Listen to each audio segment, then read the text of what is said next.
Welcome to HortTube. My name is Jim Putnam. This is the garden question and answer video that I do pretty much every Sunday. You can ask gardening questions down in the comment section below the video, and that's where we pick from each week. I think we usually write down somewhere between 24 and 28 or something like that. I think there's 25 here this week, and we appreciate all of your questions, because without you there is no subscriber question and answer video. So thank you very much. I try to get ones that are kind of relevant or haven't answered in a little while, or just seem to be coming up a whole lot because of other things I've been talking about, that kind of thing, or if I seem to have confused someone the week before. Okay, let's see. Thank you to everybody for signing up for the Learn to Garden video series, because it was discounted during the month of May. But there is an ongoing discount below the videos. If you're subscribed to the channel and you're watching any of the videos, there is a code down below the video for the Learn to Garden video series and the weekly garden planner. And we'll continue to add content to both of those. And once you own them, you have them. They're yours. Let's see, videos from this past week. We were fortunate enough to go over to Duke Gardens and film with Bobby Modern, who lives in our neighborhood over here. He's the director of horticulture at Duke Gardens, and it was nice to be able to film over there. I've been over there and taken lots of photos in the past and been there, tons of times, but it's nice to have, when the director of horticulture will take his morning and spend that time with you and talk about the garden. And we're going to go over there and do a little more detailed stuff in the future. I think that was one of the things in here. Let's see.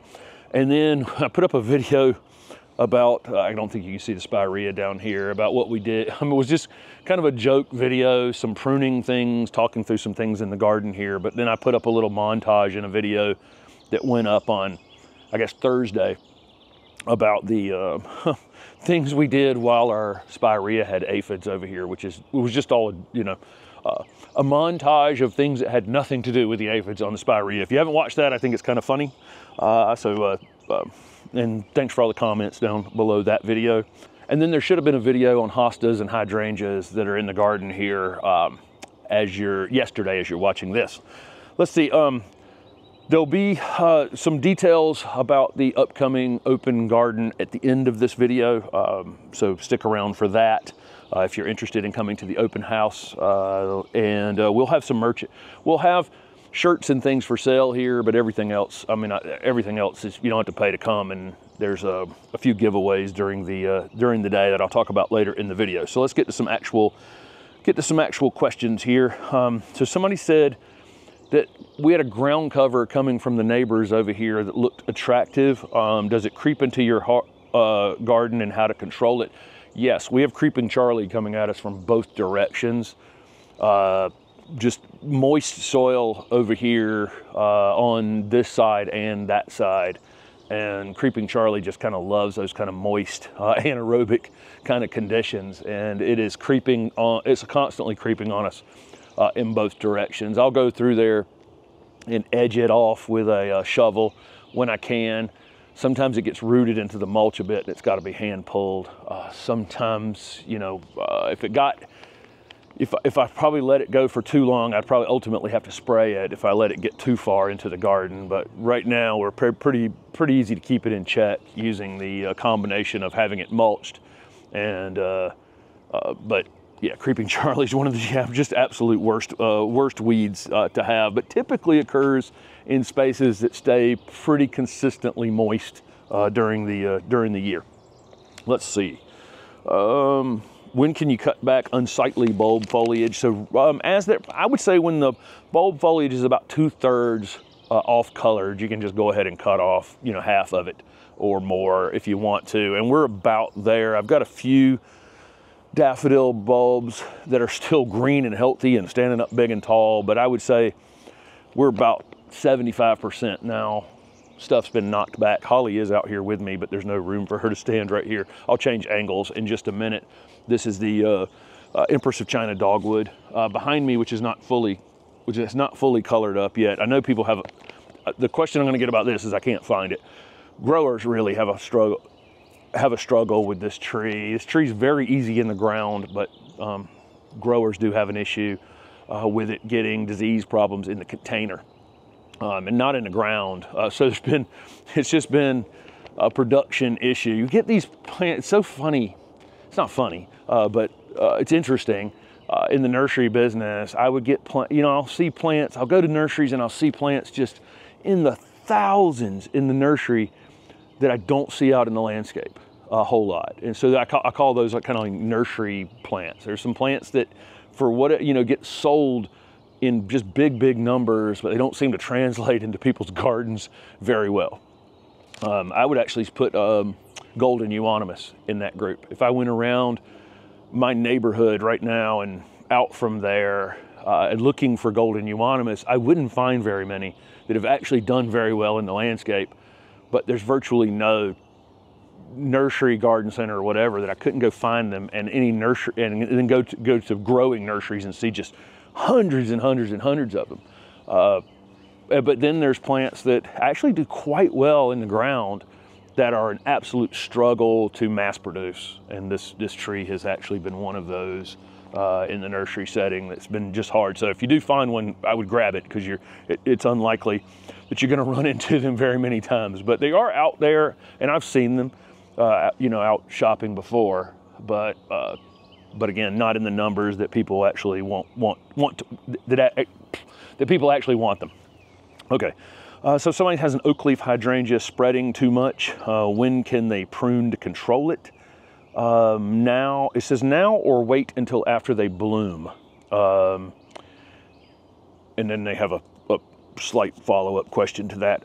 So the question is if you just have one crazy limb on something and it's hurting another plant or has the potential to hurt itself, like this branch that's kind of weeping down over here, those things you can just prune off whenever. They just kind of don't matter. I try to emphasize that, is that everybody wants to know when the perfect time to do something is. Well, if you've got just some random limb, take it off whenever you can. If you need to generally prune this oak leaf hydrangea, you would do it after it flowers, because it flowers on old wood.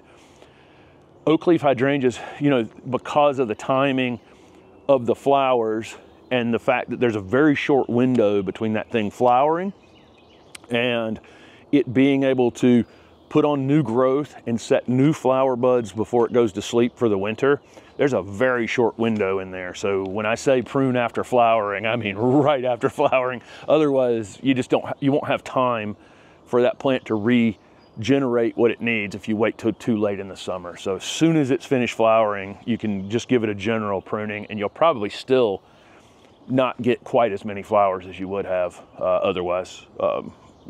But yeah, right after flowering, and truly right after flowering. And then they said, can you limb up trees anytime? They got specifically a Rose of Sharon that they want a tree form. Yeah, anytime you want to take off any of the, limb up any of those things from the bottom, you can. Again, if you're trying to get rapid growth out of something, there is some argument for leaving foliage down on the plant while you're trying to grow height in it, just because it's gathering the sun's energy. Any leaf that's on it is gathering the sun's energy and maybe making it root faster, maybe make it grow faster, maybe have it store more for the winter. So there is some argument for leaving limbs that you're eventually going to take off on for a little while to get growth out of things. I'll leave that up to you. Typically, I'll just go ahead and cut it off. I'm not thinking through, the plant's gonna grow 4% faster if I leave a couple limbs on it, or whatever, percentage. I'm making a number up, obviously, but I'm not going to, if it's gonna come off in the future, typically I'll just go ahead and take it off. While it's small, it's an easier cut to make, it's faster, and, get it off the plant and move on with my life. So somebody has a palm potted into too large of a pot. The drainage was blocked when they unblocked the water. So I guess the drainage hole in the bottom of the pot was somehow plugged up. Maybe it was sitting on something. When they unblocked it, water came out and it was super smelly. Will they continue to have issues now? No, once that soil dries out, that bad bacteria, bad fungi, probably likely some sort of bad bacteria, should die in it. But the problem really with any of your containers when we're planting shrubs in them, as we know, we have drainage issues. That's the biggest issue with planting shrubs and trees in containers is we want to make sure that they're not staying too wet. So if you put a small palm in a big giant pot, you know, there is a period, you still have the chance of overwatering it, even though you've cleared up the drainage and got the water coming out of the bottom of it. So, you know, maybe, you know, some possibility of moving it to a smaller container. I don't know how big, you know, the palm is versus the container, just the way the question was written. But generally speaking, those kinds of funky soil issues will clear up if you're able to dry the soil out between waterings. And convert kind of anaerobic conditions to aerobic conditions, you know, creating just, you know, and have a healthier environment for it. But, you know, when I pull up, this can happen in the ground too, like I've talked about in the past, where you pull up a old landscape fabric or any kind of plastic that was applied, it was on the ground, and it trapped moisture underneath it for a while. When you pull that stuff back, that smell will hit you. It's just really, it's you know, those anaerobic conditions create that bacteria smells awful. You know, in that soil, you'll know that soil, you'll know that smell if you ever smell it, and you can get it in containers, anything that stays wet too long. Okay, let's see. Okay, that was a thing about Duke Gardens, was that we should return for more detailed exploration of the gardens. We're absolutely going to do that, and go through the White Garden and go through some of the other gardens and talk about some of the individual plants that are in the garden. That was more of an you know, that Duke Gardens video was more of an overview of the whole garden and some of the stonework and other things there. It's just a great garden. It's interesting, you know, we've got lots of gardens around the triangle, the North Carolina Botanic Gardens in Chapel Hill, and it's a great example of how to use, it's North Carolina native plants, and you know, you can learn a lot about, you know, obviously North Carolina native plants, and then a lot of the way in which they've incorporated them into the garden is quite beautiful.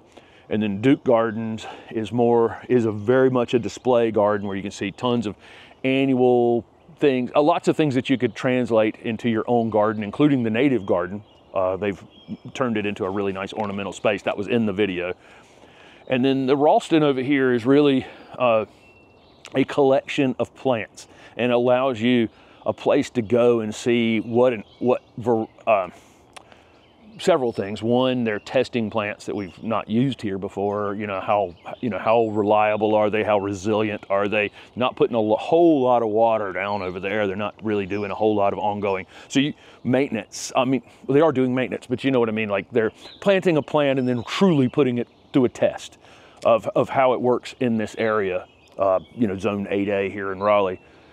And you can go and see how it performs, you know, in a garden like that, and then you can go down to Juniper Level and see, you know, a lot of newer things that they're working on, and then tons of natives. There are tons and tons of natives at Juniper Level Botanic Garden. It's interesting. I don't know if you can see holly right down here. I don't think so.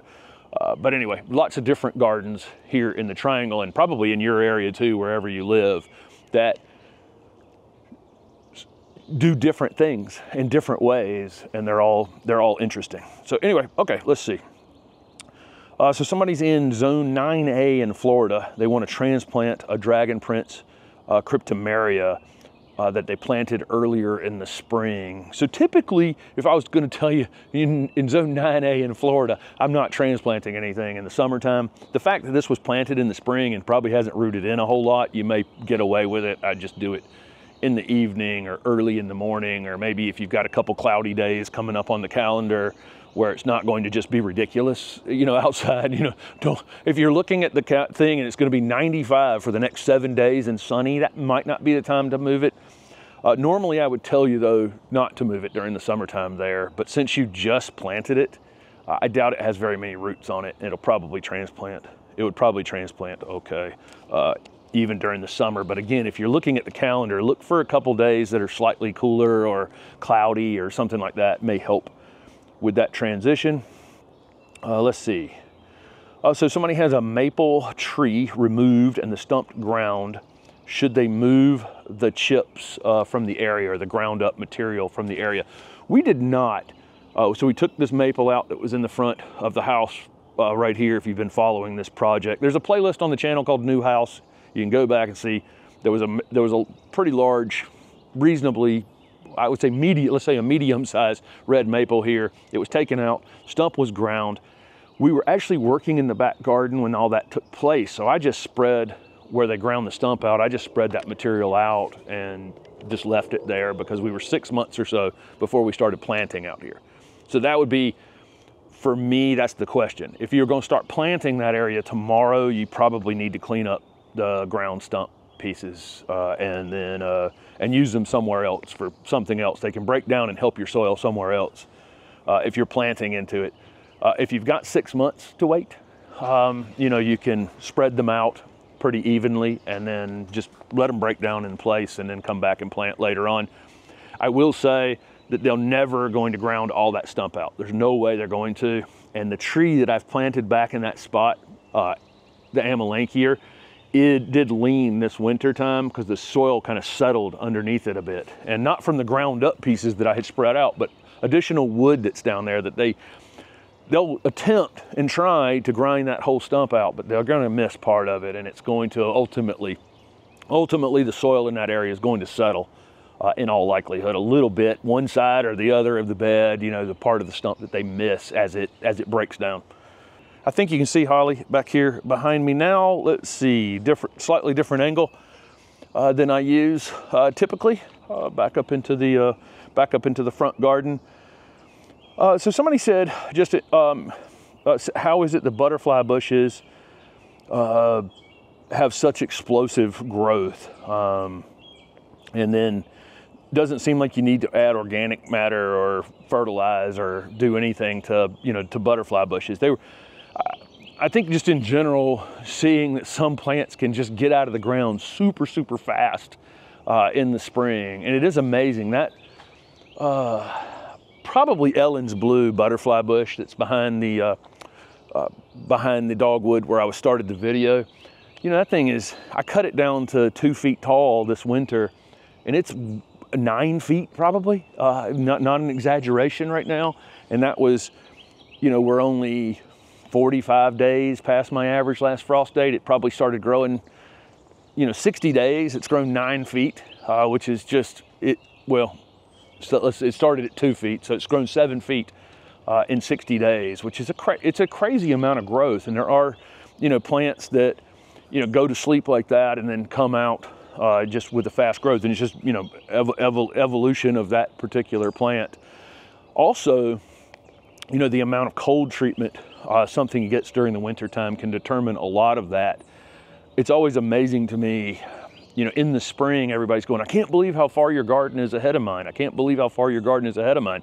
But then if you go back and look at gardens that are in the north now, some of the perennial plants will come out of the ground and jump ahead of mine, really quickly. I'm doing I had 11 consultations this week, and, looking at gardens north of mine, the perennials are taller than mine and a lot of them are in full bloom. So that colder winter has an impact. The colder winter and the shorter summer season, and right now almost longer days. The days are getting longer, further and further, in the north. It's incredible how fast stuff comes out of the ground and grows. And from my 1 month warmth advantage, I quickly fall behind some of the northern gardens in growth. It's just an interesting thing to see, because I get to see a lot of different gardens around the country. And, a month ago, they're just completely dormant and asleep. And today, yesterday, I'm looking at perennials that are, 2.5 feet tall and fully budded up and ready to flower. It's kind of interesting. But yeah, there's a lot of difference in these plants in terms of where they came from, what they had to compete with, what types of soils they like. Some came from places with very lean soils, but it doesn't mean they need lean soils. As soon as you put them in highly enriched soils, they just go bonkers. Some things that like lean soils and you put them in super amended soils don't like it. So it's, we're moving plants all over the world, and some respond differently to our ornamental landscapes than others, and some grow super fast and some grow super slow. Okay, one thing from last week, I talked about the starter fertilizer, and I made a joke about, digging a hole and pouring money into it. But really, the purpose in that conversation was that the mycorrhizal fungi it's in the air and it's in the soil, and if you're improving the soil, those things are going to develop with the plants you're putting in the ground. One thing I'd like to add though is if you are using those starter fertilizers that have mycorrhizal fungi in them, if you have clay soils, so if you're looking at, if you dig a 12-inch deep hole in the ground and then you pour that material in the bottom of the bag, into the bottom of that hole, and then you plant the plant and then you backfill it, I don't know that mycorrhizal is actually going to grow that deep down in the soil. I think the best, so studies on where mycorrhizal thrives in the soil, you can get some portion of it right up toward, right up at the very top of the mulch. So I can flip the wood chips over that are in this bed and go down about maybe an inch or so. And in absolutely perfect condition, like that wood chip bed, where it's slightly moist up near the top, you'll see some of those fibrous webbing, white webbing, that's what you're seeing in the soil. You'll see it up near the surface, but that's not very typical. And then in older forest where you have old trees and the soil's been, the roots have gone, have really broken up the soil quite a bit, or highly enriched soils, you might see the mycorrhizal fungi really deep down in the soil. But studies that I have read, the vast majority of it lives between about 4 and 8 inches in the soil, something like that. That's kind of like the sweet spot where you're going to find the vast majority of those beneficials living. So my point here is, I think if you were going to pour the starter fertilizer with the mycorrhizal fungi into the hole when you're planting, I think you should dig the hole, put the plant in there, backfill it about halfway, and then pour it around what's left, and then fill the hole in. I hope that makes sense. But put it up, make sure that you're pouring that mycorrhizal fungi in an area that has some oxygen in the soil. In our clay soils, you don't necessarily have a whole lot of air down below. And another clue here is that if you take in clay-based soils, if you plant a 3-gallon plant like this, you have a lot of depth to the roots when you plant it and not a lot of width, right? The pot's about that big around and it's about this deep. I can go back and dig those plants up in 2 years and you'll have a wide root system and kind of a shallow depth to it. So where the root system is like this when you put it in the ground, it becomes like this, but wider.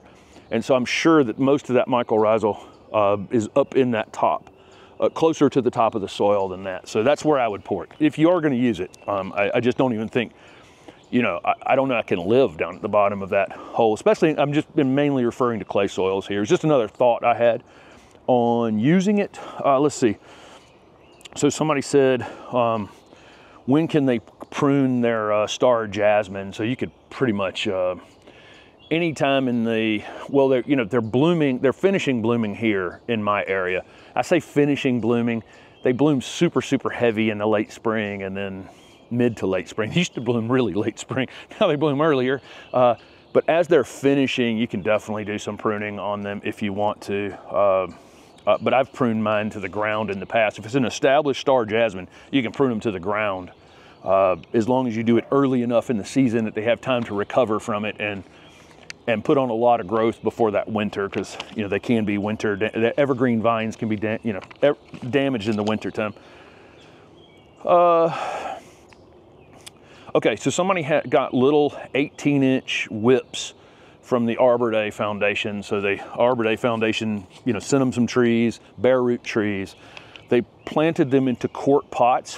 What is the sun or the shade best? So I would initially put them into kind of a part shady space and keep them there, get them rooted out just a bit, and then you can transfer them out into the sun over some. I would definitely want them out in the sun, but initially in the part shade. So once you start to see some actual root initiation on them, I'd start moving them out toward the sun, and then you can get them in the ground hopefully by the fall.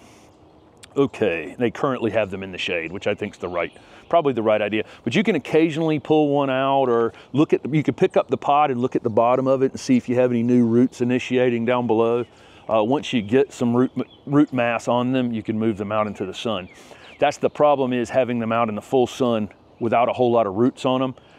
It's just such a thin, it's just such a small amount of, if you leave town for 3 days or something and they're out in the full sun and you forget to water them, you know, they're going to die. If they're in the shade and maybe they dry out a little bit and you were gone for 3 days, they may have some chance of surviving that. So somebody has a 9-bark tree form. Will it eventually return to being a shrub? Yeah, any of the tree form shrubs that any of the shrubs you're turning into trees have the potential to sucker down at the base and become shrubs, look like shrubs again. So in any pruning we're doing on the top of them, so I've got Chinese viburnum that I've tree formed, hydrangea paniculata that I've tree formed, Miss Kim lilac, Shasta viburnum over there. We've got all kinds of shrubs that we've turned into small trees here. And then occasionally I prune on the top of them. And anytime you prune on the top of it, you're probably going to force growth down at the ground. So you're going to need to clean up suckers in the future at the bottom to keep it from, picking up multiple trunks in your tree. So somebody has azalea blooms still hanging on. Should they prune them off or deadhead them? I mean, you can go out there and pick them off if you want to. The time to prune azaleas is after their spring flowering. Doesn't matter if they're the repeat blooming ones or the old-fashioned ones. After they bloom, you can prune them if you need to prune them, but you don't have to prune anything. I show a lot of pruning on this channel. You don't have to prune anything. If the plant looks healthy and it's doing okay and you got room for it to grow, you don't have to prune anything. You don't have to prune those spent flowers off either, because the new growth on that azalea will start pretty quickly after they finish flowering and cover up any of those spent blooms, and a lot of spent blooms will just fall off, and then the rest of it again will just be covered up by new growth. So you don't have to do any of that, but it is the time to prune them if you need to prune them or you'd like to prune them.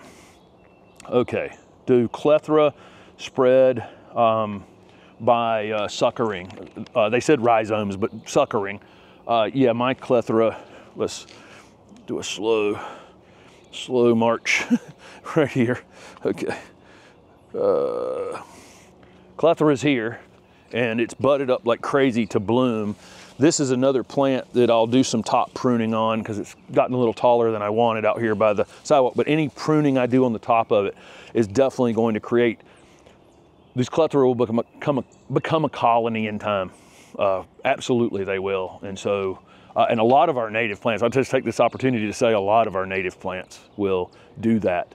Our native shrubs will do that. Non-native shrubs as well, but a lot of our native shrubs, a big percentage of them, things like Itea and Calicarpa and clethra and lots of them. They tend to form a colony in time, and you can just take a shovel and just cut them right off below the ground if you want to. When this thing doesn't have leaves on it in the winter and I can see suckers down at the ground, I can just chop them off to try to keep it under control. So somebody said, why haven't companies made a grower mix accessible to homeowners? If you go to the right garden center, you can find a grower's mix. Or if you have a garden, we have a company called White Quarrels over here in Garner that's kind of the distributor for horticulture products to garden centers and landscapers and nurseries. As a nurseryman and as a landscaper, I went to White Quarrels to buy my wholesale materials for jobs, tools, all kinds of things. And then as a nurseryman, I ordered my plastic from them and shade cloth covers, all kinds of stuff that they can, supply to the horticulture industry in whatever way. But they weekly deliver to all the garden centers in the Triangle area right here, Raleigh, Durham, Chapel Hill area, and other places. And so if I go to a garden center in Raleigh and they don't have the grower mix I want for whatever seed starting or propagation mix or whatever the heck you want, you can probably just ask if they can order it and get it on the truck the next week. It might be something that they don't know that they could actually sell that would be helpful information to them as well. But you can I would just ask at a garden center, but they do make, there's no reason you can't get the grower mix just like any other nursery is using from the right place, because they're ordering it from the same place that the garden centers are as well. And there's the distributors like this all over the country, but White Quarrels is the one, very old company here in our area. I have unloaded a lot of trucks from White Quarrels at my nursery and at the garden center that I worked at in North Raleigh as a kid. So somebody made a suggestion from the new garden that we should have a monkey puzzle for the new garden. And we actually have a monkey puzzle in the ground over here, and it is going to move down to the new garden. But I've got it in the ground temporarily over here, but definitely love monkey puzzle. We're on the very, very northern edge of where monkey puzzles perform well. So like the one at the Ralston, there's a large one at the Ralston, but it's kind of shrubby, where it's been damaged a couple times during the winter, and it's created a kind of a shrubby look to it, which is still beautiful and still super, super interesting. So somebody has, they need to thin their dahlias or divide their dahlias. They're in 7B, Tennessee. When should they divide them? So the dahlias get typically divided after your average last frost date in the spring. So interestingly, it says you're in Zone 7B, Tennessee. Zone 7 dahlias are marginal in the ground. So I don't know if you're leaving them in the ground or not. So that's the question for dahlias is Zone 8, 9, 10, typically we're safe to leave them in the ground and overwinter them in the ground. In northern zones above that, Zone 7's kind of the maybe I should, maybe I shouldn't dig them out. In 7A, I'd probably dig my dahlias up and store them for the winter. But even if you're digging them to store them, you would leave them whole and divide them as you're planting them back in the ground in the spring. And if you're in my area and you're leaving them in the ground, we just wait until, second week of April or so, about the time they're about to start putting on new growth coming out of the ground. That's the time to pop them out of the ground and divide them. Okay. So question on how many inches of wood chips were used in the new garden down in Wallace. It's a foot thick, so quite a bit. And that material's so chunky. If the material, it's like it's from a construction project, and it's the stumps and the trees and the limbs and everything all ground, but it's chunky. It's just a different type of grinder than they use when they're when they're chipping trees and chipping tree limbs in your neighborhood. It's a very different material. And some parts of the wood on that tree that don't break down quite as easily, down toward the roots, in the root system. But so because the stuff is chunky, I had to go really thick in order to hold moisture in. Okay, if I only put 3 or 4 inches of that material there, that chunky material, I think it's gonna stay dry. So by putting a foot, I was able, when we were there, to everywhere I could kick, there's moisture down there, and moisture is gonna be one of the keys to keep those microbes alive and allow them to do the work that I need them to do. If it dries out, and we're putting in irrigation pipe on top of the ground to irrigate it a bit, because it needs a little bit of moisture, not a crazy amount of moisture. Once you put organic material a foot thick, if I throw too much moisture at it, I'm going to end up with those anaerobic conditions I was talking about earlier in the video. So there is a balance there. I need moisture, but not soup, because it can turn the other way on us. Just popping into the video the day after I filmed the garden question and answer video, just to say that Father's Day is coming up. And if you're interested, we do have t-shirts over on the HortTube.com website, as well as the place to purchase the Learn to Garden video series or the weekly garden planner as well. But if you're interested in ordering a shirt for Father's Day, we can get them out to you this next week in time for that to happen. But this would kind of be the end of that time where we could get them there for you in time. We got the Conifer Collector t-shirt. We have the one that just says ACA, which is the last 5 letters of biggest plant nerd shirt ever. And then we have the Plant Collector t-shirt as well. So thanks for considering that for a Father's Day gift. Somebody asked a pretty good question about pill bugs or sow bugs. Some people call them roly-polies. Somebody called them, they're not insects, they're actually crustaceans, which is, you know, I think we'd all call them insects, but they're not technically insects. And they're pretty much everywhere. If you lift any rock out here, find any moist conditions out here, we're gonna see pill bugs or roly-polies, as I've just always called them my whole life. You know, out here in the garden. They typically won't cause any harm to your plants unless they're in just absolutely huge numbers. You know, that's when, you know, there is a point where they will cause some damage to some to your plants, but almost, again, small numbers, just not an issue at all. And when we're talking about inviting pollinators into our gardens, you know, we're talking, when I say pollinators, what flashes into people's minds is always going to be butterflies and bees. Right? We don't think about all the other things that can be pollinators, but there's actually a lot of plants that have flowers right down at ground level. Asarum, wild gingers are an example of that, cast iron plants. There are a lot of ones that just have their flowers right down at the ground, and a lot of those are pollinated by pill bugs or roly-polies. So it's another pollinator you actually have in your garden, believe it or not. Let's see.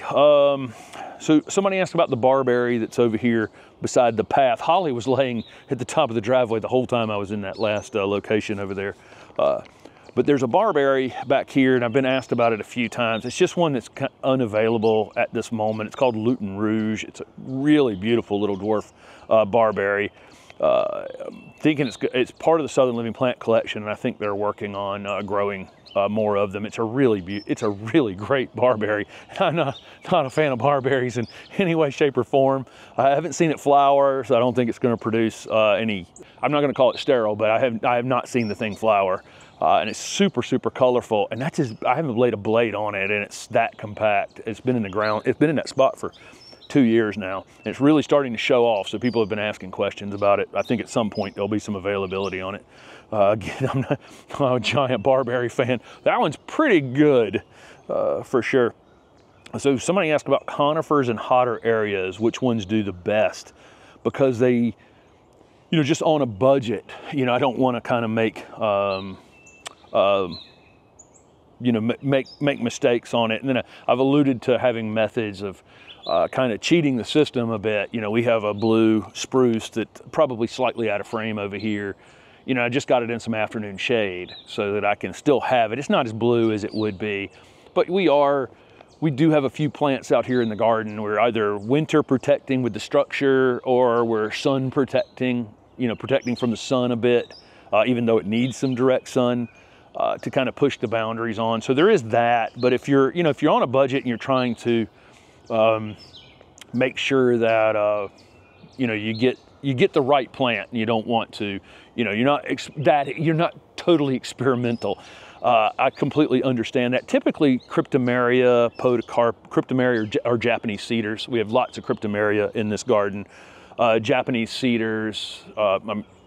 So Japanese cedars, junipers definitely are going to take the heat in the south, and there's just lots of interesting junipers. Some junipers are just boring and prickly and all kinds of things, but then there's, within that group, there's actually lots and lots of interesting ones as well. I love gray owl juniper as an example of it, and I think they're super underused.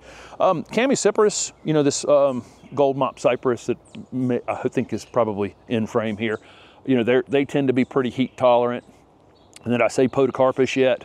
So they're, and then plum yews, you know, Japanese plum yews tend to be 100, you know, pretty much 100%, you know, super heat tolerant, actually not cold tolerant. So there's some, but also, you know, when we were at Tom Cox's garden at the Cox Arboretum, you know, he passed away not that long after we visited the garden down in Canton, Georgia. Him and Dr. Reuter, who's also been on the channel, who's a professor at UGA, they wrote a book on conifers for the Southeast, and ginkgos. Ginkgos are included in that book as well. But if you were looking for a resource for what conifers were thoroughly kind of tested in the Southeast, because he tried every conifer in that Canton, Georgia garden, that's a good book to take a look at. So if you're, on the low risk spectrum, of finding the right conifers that you don't have to worry about as much, that book would probably be a good asset. Let's see. Somebody has a weeping Yoshino cherry, had a broken leader. They've staked up a new leader, but it seems very breakable. I guess it's been a bird or something has broken it off a couple of times. What's the best way to promote new growth? Should they wait to get a heavier leader on it to try to bend up? I don't think you'll be able to bend up any kind of thing that's heavier. So I think you've got to continue to do what you've done thus far, and eventually, hopefully, you'll get one the birds don't land on and break off, or maybe you can put some sort of protection across the top of it while you have that new leader staked for a little while. But yeah, these weeping trees, in order to gain height on them, you've got to stake up a piece straight and let it grow up for a while. And then once it gets up there to the height that you want it, any new branching that comes off of it, just stop staking it. Everything else will take care of itself. It'll branch in different, every branch that comes off of that leader will then go straight down. When it weeps back down toward the ground, any pruning you're doing from the ground will increase growth, increase branching. So that weeping redbud has just gotten more and more and more branching the more and more I've pruned on it to down at the bottom, lifting it up. But yeah, you just have to stake it again, figure out a way to protect it from birds landing on it and re-breaking it. And then once you get it to the height you want, everything else will kind of take care of itself in all likelihood. Okay, last question, and then we'll go over some details for the open garden. Somebody's got 8-foot tall rhododendrons in Washington State, wants to prune them back to 5 feet. Will this kill them? No, rhododendrons are really, we've got some in the neighborhood here that, I've seen people just hack on them. They're very receptive to hard pruning, but with that said, probably will not flower like you've had them flower for a couple of years. It will take a couple of years for them to recover some things, including that, like that oak leaf hydrangea we talked about pruning earlier.